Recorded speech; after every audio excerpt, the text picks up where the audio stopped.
I'm Chloe Marotta, and welcome to Big East Women's Basketball Rewind, where I take you through what happened in conference play this week.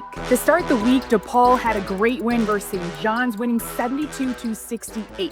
Kay Novick led her team to an important victory for the Blue Demons. Novick had a massive double-double, finishing with 20 points and 11 rebounds, while also adding on 4 assists. She has done everything for her team this season. DePaul had 4 starters finish in double figures, while Michelle Ojo had 4 of the 10 DePaul steals. DePaul really did the damage by forcing 18 turnovers and having 15 points in transition. Both teams struggled from beyond the arc, but DePaul made up for it at the free throw line, going 14 of 15 on the game. All of these stats are great, but the biggest difference maker was DePaul having 15 offensive rebounds versus the Johnnies. They dominated the rebounding battle and finished the game off strong.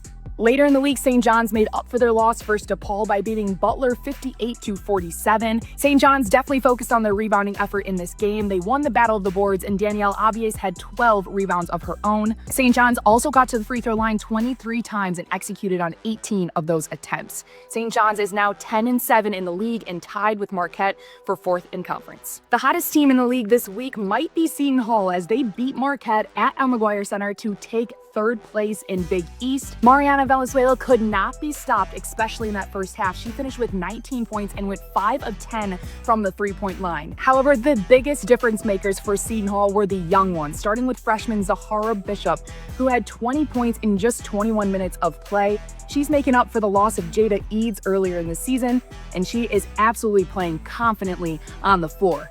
Sophomore Jakala Kraft also having a very impactful game. She had 11 rebounds, and a lot of those were timely offensive rebounds at the end of the game, where she was just fighting 50 for 50 balls and winning that battle against Marquette.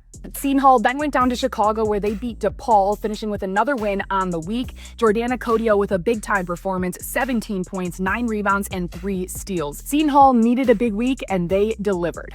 UConn had another explosive week, finishing their 42nd and 43rd consecutive win versus Creighton and Marquette. AZ Fudd averaged 22 points over the 2 games. Marquette played UConn closer than any game in the league so far, but they couldn't quite get over the hump because UConn forced 22 turnovers against Marquette. On the season, UConn is forcing nearly 25 turnovers per game, while averaging 15.5 steals per contest. Sarah Strong had 19 of 22 points in the second half versus Marquette, and the Huskies go undefeated for another week. The second-place team in the league, Villanova, proving they are not going anywhere. They finished 2-0 on the week as well. First game, they handled Xavier, with Bosco having 18 points and 7 assists. Flash forward to the end of the week, where Nova defeated Creighton Blue Jays 74-64. Janae Carter having a powerful game with inside the paint. She finished with 16 points and 8 rebounds. Creighton tried to make a comeback in the 4th quarter, but came up short as Villanova continued to take care of the basketball. Providence had their 5th and 6th win in conference play this week, beating Butler and then Georgetown on the road. Both Sabu Gay and Tanisha Brown had great performances this week that put their teams ahead in both games. Providence and Georgetown went back and forth the entire game, but in that 4th quarter, with just a minute 45 left, Orla Gormley gave Sophie Hall a great pass. She knocked down a deep 3-point shot to put Providence up, and Providence took away with the lead after that. Coach Erin Bath has talked about her team as competitors. They will not give up, and they proved that this week by going 2-0. That's it for your Big East Women's Basketball Rewind for the week. I'll be back next week for more.